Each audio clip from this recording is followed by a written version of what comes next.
नमस्कार मित्रांनो. Gold versus equity, कोणती गुंतवणूक योग्य आणि कोणती गुंतवणूक आपल्याला जास्तीत जास्त परतावा काढून देत आहे, याचा जर आपण शांतपणे विचार केला आणि आपण जर 2014 पासूनचा जर डेटा बघितला तर आपल्याला कळेल की या दोन्ही गुंतवणुकीने उत्कृष्ट परतावा काढून दिलेला आहे. आता मी तुमच्याबरोबर एक गोष्ट शेअर करणार आहे. 2014 मध्ये माझ्या एका मित्राने त्याच्या घरातलं सर्व सोनं सेल ऑफ करून म्युच्युअल फंड्समध्ये इन्व्हेस्टमेंट केली. आता 2014 साली सोन्याचा भाव होता 28,000 रुपये प्रति तोळा.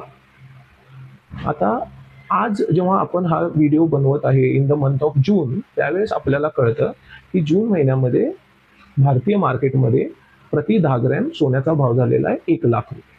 आता 2014 ते 2025 या 10-11 वर्षामध्ये सोन्याने जवळपास 12.5 ते 13% रिटर्न्स CAGR स्वरूपात दिलेले आहेत आणि 21 ते 22% रिटर्न ॲन्युअलाइज स्वरूपात दिलेले आहेत.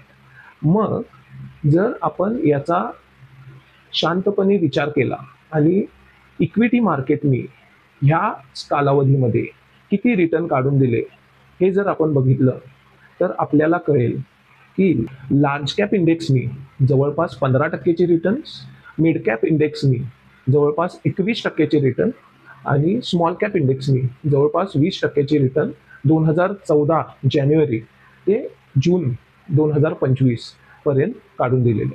मग सोन्याने जर 13% CAGR, 13.5% CAGRनी रिटर्न काढून दिले असतील तर त्याच्या तुलनेत large cap index, mid cap index आणि स्मॉल कॅप इंडेक्सनी बऱ्यापैकी चांगले रिटर्न्स काढून दिले आहेत.